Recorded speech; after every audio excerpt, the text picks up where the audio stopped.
Hi, how's it going? My name is DJ Alexander, And my name is Aman Asfa. and this is our senior project, the electric motorcycle battery and motor and controller.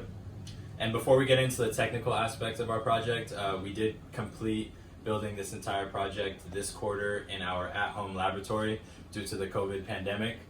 So we did have a little bit of limited resources, but we made do with what we have and completed the project as best as we could. Start talking about the technical aspects of our project. So first of all, here's the battery pack. This is the BMS system right here. This is the controller, and this is the DC brushless motor with its load. So first I'll talk about the battery pack itself. It was constructed with 18650 battery cells, lithium-ion, and we made it into a 16 by 6 battery formation, and this leads to a 56 volt nominal voltage. That's found by using the fact that each cell should be around 3.5 volts and multiplying that by 16 in series, which gives 56. Secondly, it has a capacity of about 20.4 amp hours. This is found by multiplying the capacity of each individual cell, which is 3.4 amp hours, multiplied by 6, which is 20.4.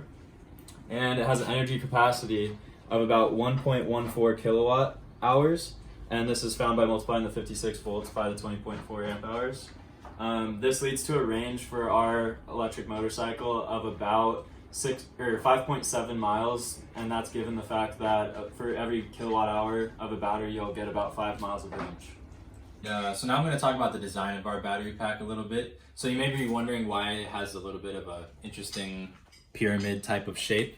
And the reason why is because this was originally meant to be mounted on a dirt bike or a motorcycle.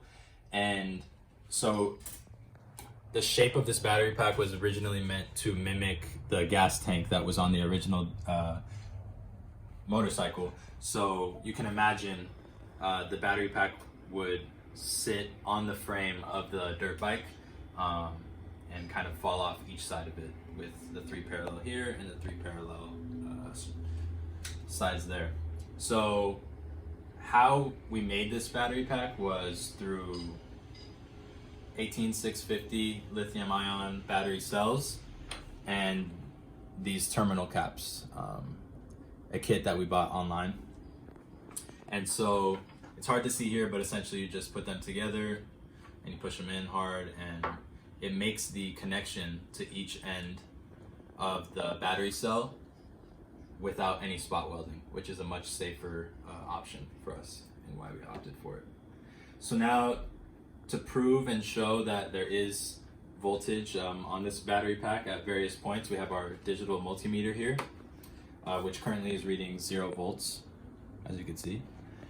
And I'll put it so our battery pack here, this is our negative rail of the battery pack, and this is the positive rail of the battery pack. So if we put our negative node of the digital multimeter here and our positive node there, you'll see that the digital multimeter reads right around 56.2 or so volts. And also I'll show you, you can see just to test the other points, that if I put the positive node somewhere like halfway to the battery pack, we'll get about half of that voltage.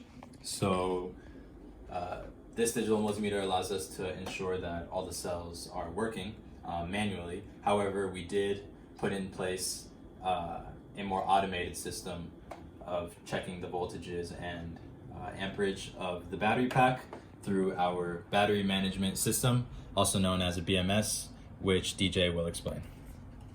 So this is our BMS system. So here on the main screen, it reads out how full the battery capacity is right now, which is 100%.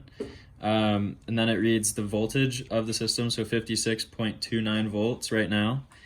This number right here is the series cell that has the highest voltage. So right now the highest series connection would be 3.55 volts individually. And this right here is the lowest cell, which is 3.486 volts. And this 69 millivolts is the difference between the two. So if this number gets too high, the BMS will shut the system off.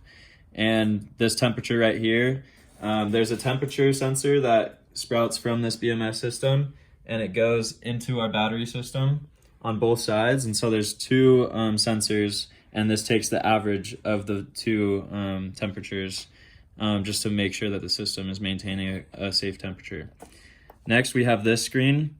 This screen reads out the highest and lowest voltages if there were to be a problem with our system. So when the alarm sounds, basically it'll take a snapshot of what the voltages were before it shut off the system, just so you know which connection was the one that failed. And here's the current readings. So as you can see here, 1 through 12, and then 13 through 16 right there, and it reads out each individual voltage of the parallel connections. Right now, these numbers in red are the highest and lowest voltages being read out from the battery. And up here, you can see the two temperatures that I mentioned earlier with its difference right there. And here's the difference in voltages of the highest and lowest cell. And then again, the overall voltage of the system. Here's just a little graphic showing the same type of measurements, just so you can see which connections are making the highest and lowest voltages. And here's another graphic just showing the overall voltage of the battery, or capacity of the battery at the moment. These numbers will change once we actually turn the throttle to make the load happen. And here's the first screen again. Now, if you want to change the requirements on the maximum voltages that you want to see out of your battery, or the maximum differences or temperatures, you hold this button. And here's all the lists of all of the different things that our BMS system looks for. So right now, the battery temperature max is at 122 Fahrenheit. So if the battery reaches that temperature, it'll shut itself off. And there's just maximum current, charge, discharge currents that can be set. And yeah, the list goes on. So back to the main screen. Okay, and so now for our specific battery pack here, we needed to get the right size DC motor controller and DC motor. So we went with the DC motor controller that is rated for 2 kilowatts, 48 to 60 volts, and 45 amps maximum is its ratings. And then we got a DC motor that is rated for 2 kilowatts and will handle our battery pack as well. We are going to demo our system with a very small load at the end of it, because that's what we had available to us in our at-home laboratory. And hopefully we'll be able to see here live current output of our battery pack in the bottom left corner. So first of all, I want to mention that we have a 3-speed system, so I can choose if I want a slower speed, a medium speed, or a fast speed. And this is just basically a control for the throttle, how much it actually takes from the battery. So for now, I'm going to set it at 1. Then you get the keys, turn on the ignition, and there's a readout diagram of the capacity of our battery right now. Right now it's full. And if I turn the throttle, we get a spinning wheel.